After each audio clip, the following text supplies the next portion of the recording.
ಅವ್ರ ಕೆಲಸವನ್ನ ಅವ್ರು ಮಾಡಲಿ. ನಾವು ಸತ್ಯಶೋಧನಾ ಸಮಿತಿಯನ್ನ ಮಾಡಿದ್ರು ನಮ್ಮ ಅಧ್ಯಕ್ಷರು. ಅದಕ್ಕೆ ಮೊದಲು ನಮ್ಮ ಛಲವಾದಿ ನಾರಾಯಣ ಸ್ವಾಮಿ ಅವರು, ನಮ್ಮ ಆರ್ ಅಶೋಕ್ ಅವರು ವಿರೋಧ ಪಕ್ಷದ ನಾಯಕರು ಸ್ಥಳ ಭೇಟಿಯನ್ನ ಮಾಡಿ ಪರಿಶೀಲನೆ ಮಾಡ್ಕೊಂಡ್ ಬಂದ್ರು.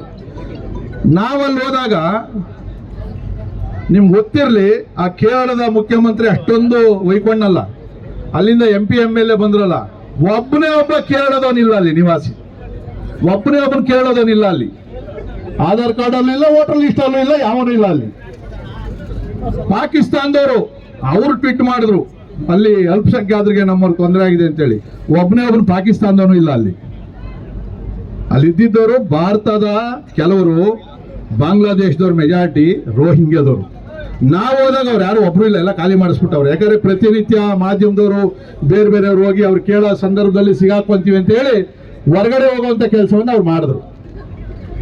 ಬಂಧುಗಳೇ, ಇವತ್ತು ಮುಖ್ಯಮಂತ್ರಿಗಳು ಹೇಳಿಕೆ ಏನ್ ಕೊಡ್ತಾರೆ, ಮಾನವೀಯತೆಯ ದೃಷ್ಟಿಯಿಂದ ಅವ್ರಿಗೆಲ್ಲ ಕೂಡ ಬೈಯಪ್ಪನಹಳ್ಳಿ ರಾಜೀವ್ ಗಾಂಧಿ ಹೌಸಿಂಗ್ ಕಾರ್ಪೊರೇಷನ್ ಇಂದ S+12 12 ಫ್ಲೋರ್ ಮನೆಗಳನ್ನ ಕಟ್ಟವ್ರೆ.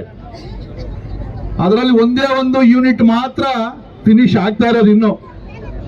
ಅಲ್ಲಿ ನಾವು ಅವರಿಗೆ ಮನೆಗಳನ್ನ ಕೊಡ್ತೀವಿ ಅಂತ ಹೇಳಿದ್ರು. ನನ್ನ ಕ್ಷೇತ್ರದಲ್ಲೂ 20,000 ಮನೆಗಳನ್ನ ಕಟ್ತಾವ್ರೆ.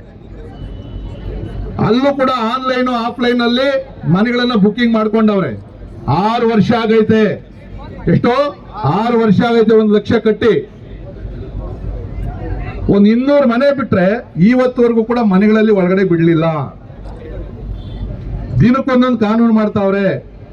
ನೀವು ರಾಜೀವ್ ಗಾಂಧಿ ಹೌಸಿಂಗ್ ಕಾರ್ಪೊರೇಷನ್ ಮನೆ ಕೊಡಬೇಕಾದ್ರೆ ಬೆಂಗಳೂರಲ್ಲಿ 5 ವರ್ಷ ಮಿನಿಮಮ್ ವಾಸ ಇರಬೇಕು, ವಾಸದ ದೃಢೀಕರಣ ಪತ್ರವನ್ನು ಕೊಡಬೇಕು. ಇವರು ವಾಸ ಬಂದಿರೋದೇ 2 ವರ್ಷದಿಂದ ಬಂದು ಅಕ್ರಮ ಬಂದಿರುವಂಥದ್ದು. ನಾನು ಕಂದಾಯ ಅಧಿಕಾರಿಗಳಿಗೆ ಹೇಳಿದ್ದೀನಿ, ನೀವೇನಾದ್ರೂ ಅಕ್ರಮವಾಗಿ ಅಲ್ಲಿ ವಾಸ ಮಾಡ್ತಾ ಇದ್ರು ಅಂತ ಏನಾನ ದೃಢೀಕರಣ ಪತ್ರವನ್ನ ಕೊಟ್ರೆ ನಮ್ಮ ಹತ್ರ ಎಲ್ಲ ದಾಖಲೆಗಳನ್ನ ಇಟ್ಕೊಂಡಿದೀವಿ ನಾವು. ನೀವು ಇಲ್ಲಲ್ಲ, ಪರಪ್ ನಗರ ಅಲ್ಲ, ತಿಹಾರ್ಗೆ ಹೋಗ್ಬೇಕಾಗ್ತದೆ ಅಂತಕ್ಕಂಥ ಮಾತನ್ನು ಕೂಡ ಅವ್ರಿಗೆ ಹೇಳಿದೀವಿ. ಕೊಡಕ್ ಬರೋದಿಲ್ಲ ಅವ್ರಿಗೆ.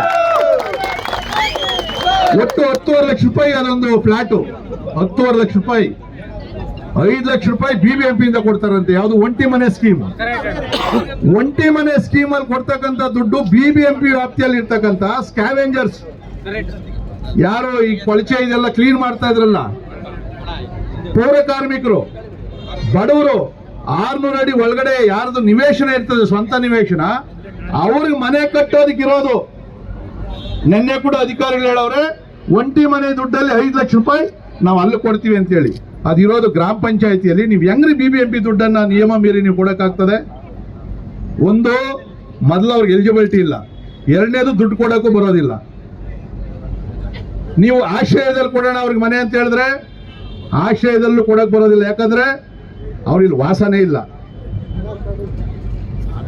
ಅಕಸ್ಮಾತ್ ನಿಮ್ 94 CC ಅಲ್ಲಿ ಕೊಡೋಣ ಅಂದ್ರೆ 2015ಕ್ಕೆ ಮೊದಲು ಮನೆ ಕಟ್ಟಿರುವಂತ ದಾಖಲೆ ಬೇಕು, ಇಲ್ಲ ಅಂದ್ರೆ ಅದು ಕೊಡಕ್ ಬರೋಲ್ಲ. ಏನಾದ್ರೂ ನಾವು ಅವ್ರ ಮನೆ ಕೊಡ್ತೀವಿ ಅಂತ ಹೇಳಿ ಸರ್ಕಾರ, ಬಂಡ ಸರ್ಕಾರ ಇಟ್ಕೊಂಡಿದೆಯಲ್ಲ ನೋಡ್ರಿ. ಒಂದ್ಸರಿ ಬಾಂಗ್ಲಾದವ್ರು ಇಲ್ಲಿ ಬಂದ್ರು ಅಂದ್ರೆ BJPನೂ ನೋಡಲ್ಲ, ಮುಂದಕ್ಕೆ ಕಾಂಗ್ರೆಸ್ನು ನೋಡಲ್ಲ, ಯಾರನ್ನೂ ನೋಡೋದಿಲ್ಲ. ಇದು ನಿಮ್ಗೆ ಗೊತ್ತಿರಬೇಕು. ಈ ರಾಜ್ಯದ ವರಿಷ್ಠರ ಪೂರ್ವಜರನ್ನ ಸುಟ್ಟಾಕಿದ್ದು ಹೈದರಾಬಾದಿನ ನಿಜಾಮರುಗಳು, ರಜಾಕಾರರು. ಇನ್ನೂ ಅವ್ರಿಗೆ ಬುದ್ಧಿ ಬರ್ತಾ ಇಲ್ಲ. ಅವ್ರ ಪರವಾಗಿ ನಿಂತ್ಕೊಂಡವ್ರೆ. ನಾವೇನೋ ಅವ್ರ ವಿರೋಧಿಗಳಲ್ಲ. ಮೊನ್ನೆ ಹೋದಾಗ ಹೇಳಿದೆ, ನೀನ್ ಲೋಕಲ್ ಮುಸ್ಲಿಮಾ, ನೀಗ ನಿಯಮಾನುಸಾರ ಮನೆ ಕೊಡೋದಕ್ಕೆ ನಮ್ದು ವಿರೋಧ ಇಲ್ಲ. ಆದ್ರೆ ನೀವು ಬಾಂಗ್ಲಾದೇಶದನ್ನು ಇಟ್ಕೊಂಡು ರಕ್ಷಣೆ ಕೊಡ್ತಾವ್ರೆ ಅವ್ರಿಗೆ, ಇದಕ್ಕೆ ವಿರೋಧ ಮಾಡ್ತೀವಿ ನಾವು ಅಂತೇಳಿ. ಇವತ್ತು ದೇವ್ರ ಜೀವನಹಳ್ಳಿ ಟ್ಯಾಂಡ್ರಿ ರೋಡ್, ನಮ್ದು ಯಲಹಂಕದ ಹಳೆ ಕ್ಷೇತ್ರ.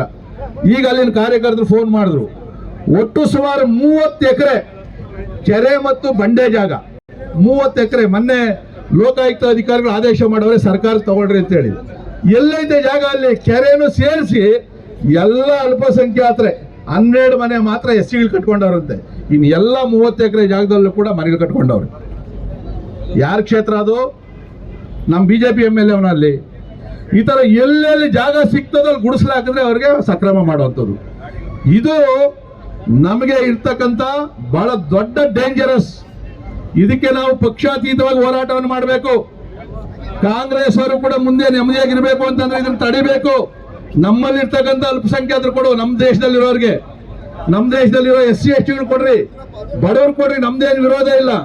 ಆದ್ರೆ ನೀವು ಬಾಂಗ್ಲಾದೇಶದವ್ರಿಗೆ, ರೋಹಿಂಗ್ಯಾದವ್ರಿಗೆ ಇವತ್ತು ಯಾರ್ಯಾರು ನಮ್ಮೂರಲ್ಲಿ ಚಿಂದಿ ಆಯ್ತಾರೆ ಗೊತ್ತಾ, ರ್ಯಾಕ್ ಪಿಕ್ಕರ್ಸ್ ಅಂತೀವಲ್ಲ, ಅವರೆಲ್ಲ ರೋಹಿಂಗ್ಯಾದವ್ರೆ, ರಾಜಾರೋಷವಾಗಿ ಓಡಾಡ್ತಾವ್ರೆ.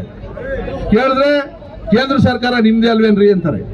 ಕೇಂದ್ರ ಸರ್ಕಾರ ಬರೋದಕ್ಕೆ ಮೊದಲು ಬಾಂಗ್ಲಾದವ್ರನ್ನ ನಮ್ಮ ದೇಶದಲ್ಲಿ ಬಿಟ್ಟವ್ರು ಯಾರ್ರಿ? ನಾವ ಬಿಟ್ಟಿದೀವಿ. ಇವತ್ತು ಮಮತಾ ಬ್ಯಾನರ್ಜಿ ಅಲ್ಲಿ ಕಾಂಪೌಂಡ್ ಹಾಕಕ್ ಬಿಟ್ಟಿಲ್ಲ. ನಮ್ಗೆ ಕೇಂದ್ರ ಸರ್ಕಾರಕ್ಕೆ ಜಾಗ ಕೊಡ್ಬೇಕಲ್ಲ ಅವರು. ಇಡೀ ದೇಶದಲ್ಲಿ 90% ಫೆನ್ಸಿಂಗ್ ಆಗೈತೆ, ಎಕ್ಸೆಪ್ಟ್ ಬಾಂಗ್ಲಾದೇಶದ ಕೆಲವು ಜಾಗಗಳಲ್ಲಿ ಬಿಟ್ಟು, ಅಸ್ಸಾಮಿನ ಇದು ನಮ್ಮ ಪಶ್ಚಿಮ ಬಂಗಾಳದ ಗಡಿಯನ್ನು ಬಿಟ್ಟು. ಈ ತರ ಇವತ್ತು ಕಾಂಗ್ರೆಸ್ ಅವರು ತುಷ್ಟೀಕರಣ ಮಾಡಿ ನಾವೇನ ಸುಮ್ಮನೆ ಇದ್ವಿ ಅಂತಂದ್ರೆ ನಮ್ಮ ಕಾಲಕ್ಕೆ, ನಮ್ಮ ಮಕ್ಕಳ ಕಾಲಕ್ಕೆ ನಾವು ಯಾರು ಉಳಿಯಕ್ಕೆ ಸಾಧ್ಯನೇ ಇಲ್ಲ. ಸೊ ಅದಕ್ಕೋಸ್ಕರ ಇವತ್ತೇನು ಆ ಬಾಂಗ್ಲಾದ ಅಕ್ರಮ ನಿವಾಸಿಗಳಿಗೆ ಏನು ಮನೆಗಳನ್ನು ಕೊಡ್ತಾ ಇದ್ದೀರಿ, ಅದು ಅಕ್ರಮ ಕೊಡಕ್ ಬರೋದೇ ಇಲ್ಲ. ಆ ಎಚ್ಚರಿಕೆ ಏನು ಕೊಡಬೇಕು. ಮತ್ತು ಇಡೀ ನಮ್ಮ ಬೆಂಗಳೂರಿನಲ್ಲ, ಕರ್ನಾಟಕದಲ್ಲಿ ಯಾರ್ಯಾರು ಈ ತರ ಅಕ್ರಮ ಎಲ್ಲೆಲ್ಲಿ ಗುಡಿಸಲಾಕಿರ್ತಾರೋ ಅದ್ರ ಬಗ್ಗೆ ಎಲ್ಲ ನಾವು ಎಚ್ಚರಿಕೆಯನ್ನು ವಹಿಸ್ಬೇಕು. ಯಾರೇನು ಎಲ್ಲೆಲ್ಲಿ ಕೆಲಸ ಮಾಡ್ತಾರೋ ಅದನ್ನ ಸರ್ಕಾರದ ಗಮನಕ್ಕೆ ತರಬೇಕು. ಪೊಲೀಸ್ ಇಲಾಖೆಗೆ ನಾವು ದೂರುಗಳನ್ನು ಕೊಡ್ಬೇಕು. ಇವ್ರು ಬಾಂಗ್ಲಾದವ್ರು, ಇವ್ರು ಗೊತ್ತಿಲ್ಲ ಅಂತೇಳಿ. ಎಲ್ಲ ಆಧಾರ್ ಕಾರ್ಡ್ ಐತರಿ, ವೋಟರ್ ID ಕಾರ್ಡ್ ಐತರಿ. ನಾನು ಹೇಳಮ್ಮ ನೀನು ಎಷ್ಟು ದಿನದಿಂದ ಇದ್ದೀನಿ ಅಂದ್ರೆ 25 ವರ್ಷಕ್ಕೆ ಇದ್ದೀನಿ ಅಂತಾರೆ. ನಾನು ಹೇಳಿದೆ ನಿಮ್ಮ ಅಪ್ಪನ ಹೆಸರೇನು? ಅಹ್ಮದ್. ನಿಮ್ಮ ತಾತನ ಹೆಸರೇನು? ಏನು ಹೇಳಿದ್ರು? ನಿಮ್ಮ ಮುತ್ತಾತನ ಹೆಸರು ಹೇಳು. ಗೊತ್ತಿಲ್ಲ. ನಾನು ಹೇಳಿದೆ ಮುನಿಯಪ್ಪ ಅಂದೆ. ನೀವು ನಿಜವಾಗೂ ಏನಾಯ್ತು ಅಂದ್ರೆ ನಿಮ್ಮ ತಾತನ ಹೆಸರು ಮುತ್ತಾತನ ಹೆಸರು ಮುನಿಯಪ್ಪ ಇರ್ತಾರೆ. ನೀವೆಲ್ಲ ಕೂಡ ಈ ದೇಶದವ್ರು ಆದ್ರೆ ನಮ್ದೇನು ತೊಂದರೆ ಇಲ್ಲ. 30 ವರ್ಷದಲ್ಲಿ ಹುಟ್ಟವ್ರಂತೆ. ಆ ಸ್ಯಾಟಲೈಟ್ ಪಿಕ್ಚರ್ ಅಲ್ಲಿ ನೋಡ್ರಿ 2 ವರ್ಷದಿಂದ ಮನೆ ಕಟ್ಟರು ಅಂತ ಬರೀ ಸುಳ್ಳು ಪಾಠ ಹೇಳ್ಕೊಟ್ಬಿಟ್ಟವ್ರೆ. ಸೊ ಅದಕ್ಕೋಸ್ಕರ ಇವತ್ತು ನಮ್ಮ ಮುಖಂಡರು ಇನ್ನೂ ಮಾತಾಡ್ತಾರೆ. ಇದಾದ್ಮೇಲೆ ನಾವು ನಾಳೆ ನಾಡ್ದೊಳಗಡೆ ನಮ್ಮ ಅಧ್ಯಕ್ಷರಿಗೆ ವರದಿಯನ್ನ ಕೊಡ್ತೀವಿ, ದಾಖಲೆ ಸಮೇತ ಕೊಡ್ತೀವಿ. ಹಾಗೂ ಸರ್ಕಾರ ಏನಾದ್ರು ಕೊಟ್ರೆ, ಅವರನ್ನ ಕೇರಳದ ಚುನಾವಣೆಯನ್ನು ಇಟ್ಕೊಂಡು ಕೊಟ್ರೆ ನಾವಂತೂ ಕೋರ್ಟ್ಗೂ ಹೋಗ್ತೀವಿ, ರಾಜ್ಯಪಾಲರಿಗೂ ಹೋಗ್ತೀವಿ, ಮತ್ತು ಇಡೀ ರಾಜ್ಯದ ಎಲ್ಲಾ ಕಡೆ ಹೋರಾಟವನ್ನ ಮುಂದುವರಿಸ್ತೀವಿ ಅಂತಕ್ಕಂಥ ಮಾತನ್ನು ಹೇಳಿ ನನ್ನ ಮಾತಿಗೆ ವಿರಾಮ ಕೊಡ್ತೀನಿ. ಜೈ ಹಿಂದ್. ಶ್ರೀ ನಮ್ಮ ಕರ್ನಾಟಕದಲ್ಲಿ ಮಹಾಲಕ್ಷ್ಮಿ ಲೇಔಟ್ನ ಶಾಸಕರು ಉಗ್ರ ಹೋರಾಟ ಮಾಡಿ ಈ ಜಾಗವನ್ನು ತಲುಪೋರು. ಯಾಕಂದ್ರೆ ಅವ್ರ ಬಸ್ಗಳನ್ನೆಲ್ಲ ಅಡ್ಡ ಹಾಕಿದ್ರು ಬಿಡಿಸ್ಕೊಂಡು ಬಂದಿರ್ತಕ್ಕಂಥ ನಮ್ಮ ಗೋಪಾಲಣ್ಣವ್ರಿಗೆ ಮತ್ತು ನಮ್ಮ ಛಲವಾದಿ ನಾರಾಯಣ ಸ್ವಾಮಣ್ಣವ್ರಿಗೂ ಕೂಡ ಸ್ವಾಗತವನ್ನು ಮಾಡ್ತಾ ಇದ್ದೀವಿ.